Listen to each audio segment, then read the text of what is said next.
Kali ini kita membahas jenis usaha jasa murni, yaitu usaha memperdagangkan produk jasa tanpa barang. Contoh, biro wisata, biro penyedia tenaga kerja, ataupun konsultan, dan lain-lainnya.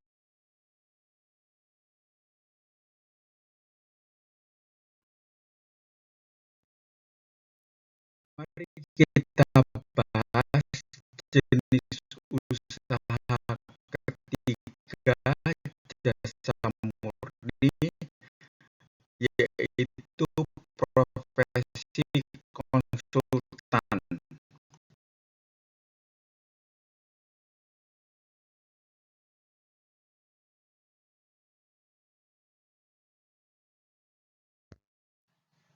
Konsultan ini mendapat pekerjaan dari kantor PT Aliansi untuk mengerjakan perencanaan sebagian gedung yang nilai kontraknya 600 juta dan pembayarannya 3 tahap.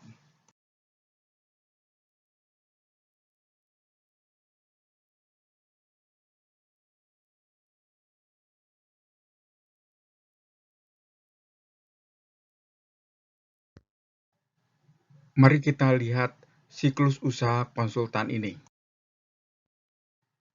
Tahap pertama adalah dari kas awal 200 juta melakukan pembayaran investasi sebesar 20 juta untuk tempat dan alat kerja.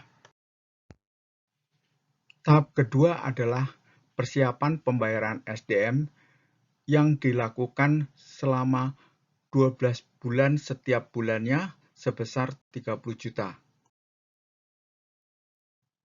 Tahap berikutnya adalah perencanaan proyek, yaitu terdiri dari 3 tahap. Tahap pertama adalah desain awal, yang kemudian dibayar sesuai dengan jadwal waktunya. Tahap kedua adalah desain final, yang juga dibayar sesuai dengan jadwal waktunya. Tahap ketiga adalah gambar konstruksi, yang kemudian juga dibayar sesuai dengan jadwal waktunya. Jadi PT Aliansi membayar setiap 3 bulan kali 200 juta.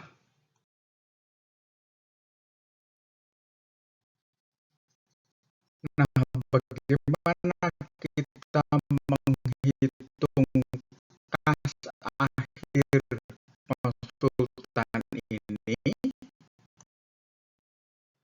Mari kita mulai membahas buku kas bulanan periode Januari hingga 30 April. Dimulai dari kas awal 200 juta, investasi 20 juta sehingga sisa kas adalah 180 juta.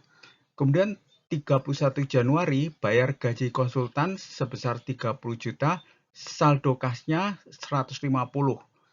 Biaya umum 5 juta, saldo kasnya 145.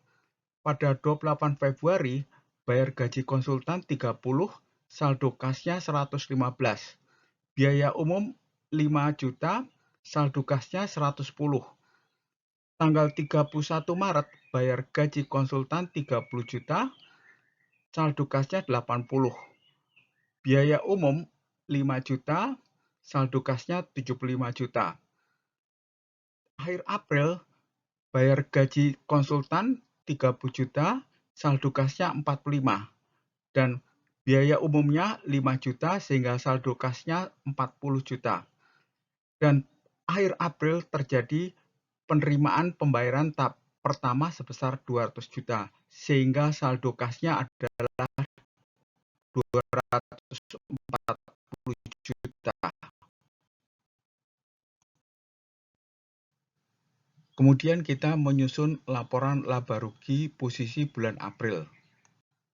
Dari buku kas bulanan, kita kemudian menyusun laporan laba rugi dimulai dari pendapatan, dikurangi pengeluaran gaji sama dengan laba kotor, dikurangi total biaya umum sama dengan laba operasional, ditambah pendapatan lainnya sama dengan laba prapajak, kemudian dikurangi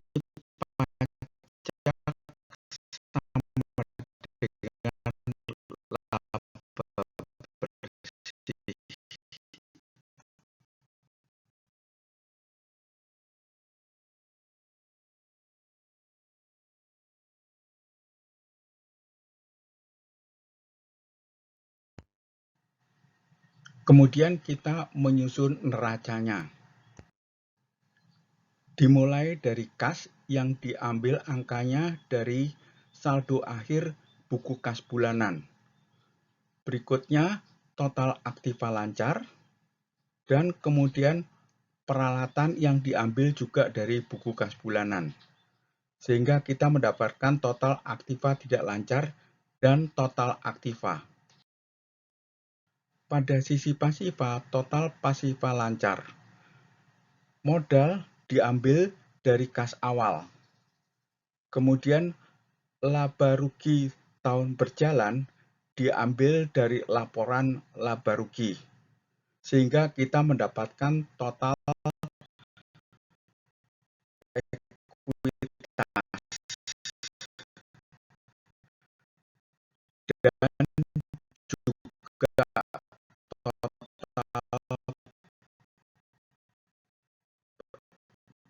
pasiva. Dan inilah hasil penyusunan raca dan laba rugi.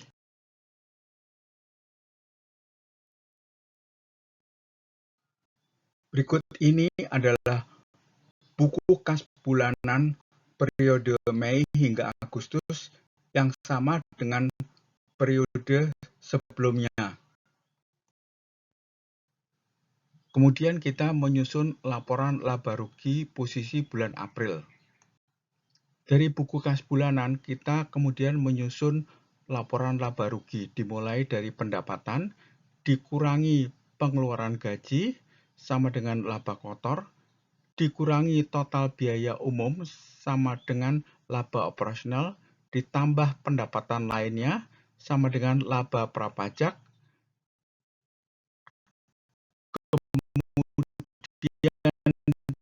dikurangi pajak sama dengan laba bersih.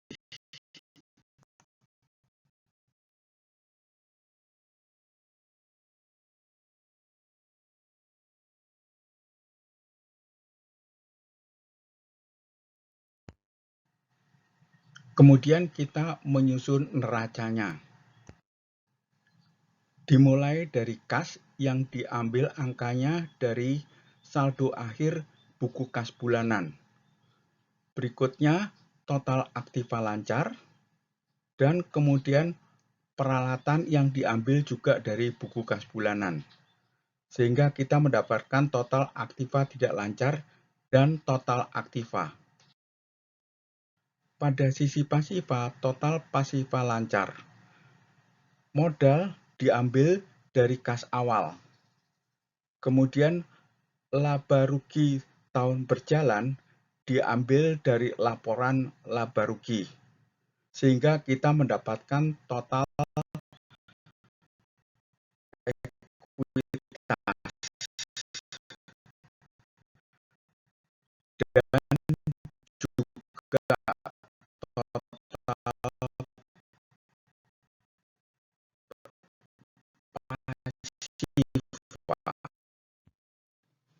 Dan inilah hasil penyusunan raca dan laba rugi.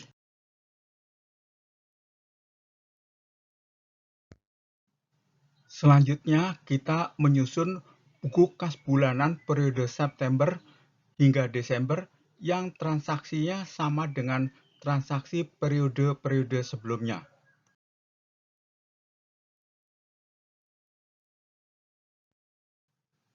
Kemudian kita menyusun laporan laba rugi posisi bulan April.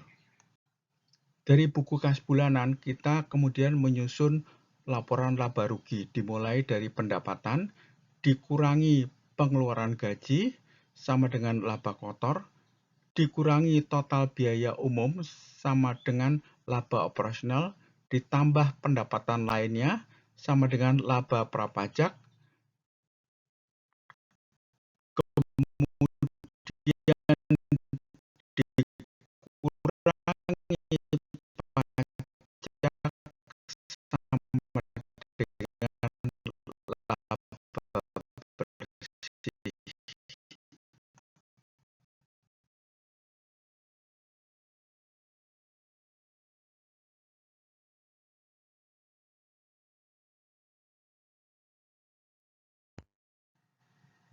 Kemudian kita menyusun neracanya. Dimulai dari kas yang diambil angkanya dari saldo akhir buku kas bulanan.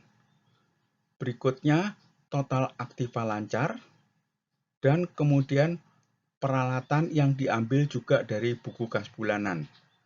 Sehingga kita mendapatkan total aktiva tidak lancar dan total aktiva. Pada sisi pasiva, total pasiva lancar. Modal diambil dari kas awal. Kemudian laba rugi tahun berjalan diambil dari laporan laba rugi. Sehingga kita mendapatkan total ekuitas. Dan juga total pasiva. Dan inilah hasil penyusunan raca dan laba rugi.